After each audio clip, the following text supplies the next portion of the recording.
What's the best advice for someone who wants to become rich? The man sitting in this car is a famous celebrity and reveals how he become rich. Let's hear him out. I have a channel I grew to 8 million followers called The School of Hard Knocks. We do 170 million views a month. That interview for one minute real quick, right over here. Today. Dave Bautista. And what industry did you pursue a career in, for those that don't know? I'm in entertainment. I was a professional wrestler before I was an actor. How long have you been in the entertainment business for? Shit, man, about 25 years. Throughout your career, what was the most amount of money that you made in a single year? Man, I'm not going to say, but it's to me, it's a lot of money, but I don't want to say it. Over $10 million? Over, yeah. That's incredible. Yeah. Do you come from a lot of money? No, I come from, I was raised by a single mom, and, at times we couldn't even afford food. I'm from kind of the worst parts of Washington, D.C., and that's kind of how I grew up until I was well into my 30s. I didn't make any money until I was well into my 30s. Yeah. What was the best advice you ever got from a mentor? There's a lesson that a mentor... As far as financial advice? Anything. Life. Something that really helped you throughout your career, your life. Well, I mean... There's been a few things, especially when I was wrestling. I had a mentor named Triple H, and there was a couple things he said to me that always stuck with me. And one of the things was, when I first got there, I was so afraid. Like, I didn't want to piss people off. It was a hierarchy thing, and I was so afraid of being disrespectful or pissing somebody off. And one day he said, "Look, man, you want to make money, you want to make friends." He said, "This is a business. You got to look at it as a business. You're a business. You're your own commodity." And so I always thought about myself as my own commodity. I am my brand. And so another thing he said, just always imagine that everybody's pointing a gun at your head. He said, "It's up to you how many bullets you give them." And that kind of stuck with me. And financial advice, the best advice that I ever got, which I always offer to, especially to like professional athletes, because a lot of professional athletes, they grow up, not really having much. So when you get all this money dumped on you, you just want to buy everything you can afford. It's not stuff you need, it's just stuff you want. And the best advice that I ever got was actually from The Undertaker, another wrestler, but he said it was advice he got from his father. He said, "Always live beneath your means." And I learned that the hard way when I was in wrestling. I came out of wrestling, I literally lost everything. I went, I had nothing. My house got foreclosed on, but I had a second opportunity to be successful in the film industry. And so now it's like, like every once in a year, I'll buy something that I want, not something I need, because I've worked really hard and I know that I can afford it, but I'm still believe like I will live beneath my means. I know I can live more lavishly, more luxuriously, but I will live beneath my means, because now that money in the bank means more to me than, something that I don't really need. Like, I don't need a Bugatti. I'd love to have a Bugatti, but I'm not paying $5 million for a car because I don't need one. Thank you, my friend. I appreciate it. You got amazing advice. Most people chase money. Wealthy people chase valuable skills. Let's hear another young billionaire who become rich at just 27. Youngest self-made billionaire in the world, you guys. Come on.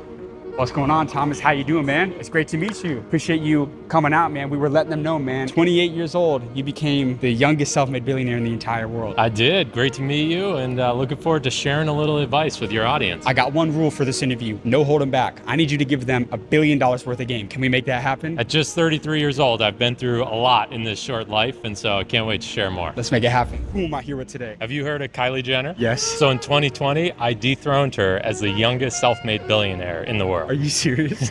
So I took my company public. We're traded on the New York Stock Exchange, and in 2020, we hit a $10 billion valuation. So how old were you when you became a billionaire? So I was 28. Yeah, 28. So this was all new. I became the youngest public company CEO that there was, and we were going public on the New York Stock Exchange, ringing the bell, opening the markets. Now, the average age of a billionaire is what? Is it like 70, 80 years old or something? Most people get there later in their life. I was super fortunate that I started this company. I dropped out of college. I was in Carnegie Mellon, and I had this idea of let's go electrify commercial vehicles. Dropped out and started this journey, and a few years later we went public and have raised about $750 million to date. You had an electric trucking company. You were competing with Tesla. Were you ever afraid of competition? We were. Now, this has been a wild journey. So we went public focusing on electric powertrains, but then the market's changed. Electric vehicles have gotten decimated over the past handful of years. And so we actually made the bold move of pivoting out of that industry, and we went all in on a technology we acquired out of GE Aerospace, where now we're actually making electricity. We have what we think is the future of how electricity is going to be made. So it's safe to say that you have to master the power of pivot in order to be a successful entrepreneur. We did. We saw that all of our competitors were going bankrupt. They were running out of cash. They weren't able to raise more. And we said, well, we still have capital left on our balance sheet. Why don't we go into a different market where we see so much growth? We saw AI, we saw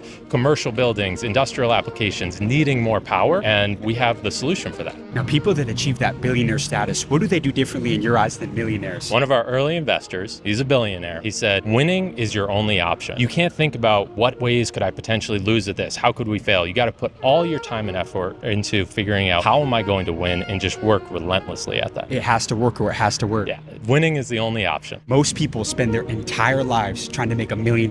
You became a billionaire before 30. What's the best industry somebody can get into right now in today's world? AI right now. AI is booming. It is unbelievable. I think it will totally transform businesses, industries. So what we're doing is we're saying, well, we got the way to power AI, power data centers. So that's the industry I've chosen, and I think it's a winner. Are you a good negotiator? I think I'm decent at it. I think it's tough to raise $750 million if you're not good at negotiating. So give me a piece of negotiation advice right here that can change somebody's life. Never get into a position where you're desperate. That's where things usually go wrong. You right? have to have leverage. Absolutely. Leverage is everything in a negotiation. You need to be willing to walk away when it doesn't make sense. Remember it clear as day, like it was yesterday, a night where we were supposed to close the deal the following day. The investor tried to change the terms on us. And so that evening, I flew to Florida, met with a different investor, and the following day signed the entire deal with a totally new investor because we had another option. So it's safe to say that if somebody else won't, somebody else will. Yeah, absolutely. And you got to have those people bought in around you that are willing to make that leap or jump with you and dive in. And you got to know your worth of business, because you could have been comfortable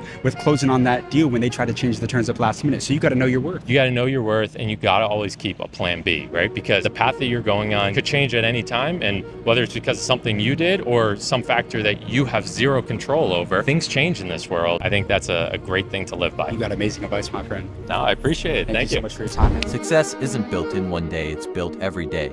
It's built every day. Let's get to another. Is this your Rolls Royce? Yeah. Yeah? It's mine. And what do you do for a living out here in Tampa to be able to afford a Rolls Royce? I am a consultant. I'm Yeah. a business consultant. Are you an entrepreneur? I am definitely an entrepreneur. How long have you been a business owner for? I've been a business owner for 39 years. And could I interview you real quick? I go Sure. all over the country just asking business owners advice to new entrepreneurs. Sure. What was the most amount of money that you made in a single year? Most amount of money I've ever made in a single year, $15 million. $15 million. Yeah. Have you ever been broke before? I was broke for the first part of my life. Then I made millions of dollars, and then I was broke again. And now we've set it up in such a way that that doesn't happen anymore. What separates middle class from wealthy people in today's world? Poor people and middle class people feel like everything's expensive because they pay for everything with money they've exchanged their time for, and they feel like they're paying for everything with their life because they are. Wealthy, creative entrepreneurs like yourself, like myself, we pay for things according to our creativity. In other words, we create an offer to pay for everything we buy. So everything costs the same amount. And do you believe in God? I more than believe in God. I trust God. So that's, I believe in God and I trust God. How important has faith been for you throughout your career? It's the most important thing in my life. How did you build that relationship and build that trust in God? Maybe to speak to those people that may not understand the importance of that and how much that's, had an So impact. I received Christ as my Savior when I was 16 years old. I started reading the Bible when I was 17. Every success principle that I learned, the very first thing that I do is I go back and look at Scripture and see if it lines up. If it does, I'll follow it. If it doesn't, I ditch it. You got amazing advice. Thank you you. so much for your time. I Appreciate really appreciate that. You have to become valuable before expecting money. On to the next one. What's going on, man? How you doing, Mohammed? Great to see you, man. It's good to see you. Yeah. We were letting them know, man. This is one of your creations right here. It is. Where are we at right now? Bugatti Residences. And this is the first Bugatti residence in the world. The first and only. Before, I want to ask you some questions. What goes into that? I mean, you partnered up with one of the biggest, most renowned, most credible companies in the world. How is that even possible? I mean, I think there's a lot of passion that goes into that. You gotta be obsessed with everything you do, wake up every day obsessed with your goals, obsessed with what you want to achieve in life, and literally grind. Growing up, did you think that this was possible? That you were gonna, have your name on the side of the buildings, working with some of the biggest companies in the world? I mean, literally putting up their skyscrapers. It's funny you ask, because I had a lot of Bugatti posters in my room being a kid, but I would have never dreamed to actually achieve something like this any day. That's amazing, man. And, we flew 16 hours out here, and we want to make this a masterclass for the younger generation, trying to become billionaires, trying to become the best entrepreneurs that they can be. Can we make that happen? Sure. So I got to ask you, where are you from originally? From the UAE. And you never left? No. Why not? I mean, it's the best place in the world, right? Why is this the best city for business owners? I think it's the entrepreneurial flair of the city. I think the leadership have been very supportive in creating this atmosphere that supports any entrepreneur in building a billion-dollar business. And when you were starting out in the business, were there a lot of no's? Did you have any failures? Were there a lot of downsides? Plenty. Yeah. I've had a lot of no's in my life. Like you said, you didn't take no for the answer. I mean, I think the more and more successful you become in life, the more you realize that you're gonna fail a lot and you're gonna get a lot of rejection. And part of becoming successful is that maturity of your mindset, that understanding that you're not always gonna get the answer you want, and then you've got to navigate towards the answer you want. Why was is real estate your vehicle? Because you could have been in any business. Why do you like real estate as your vehicle to wealth creation and business building? Well, I mean, real estate is ultimately what any wealthy person ends up doing in the end, I believe. You know, everyone who makes a lot of money ends up buying real estate. Why is that? Why do the wealthiest, the most successful people in the world, why do they all invest in real estate? I mean, I think as an asset, it's very solid. You can touch it, you can feel it, see it, smell it. And I think it's the least volatile. So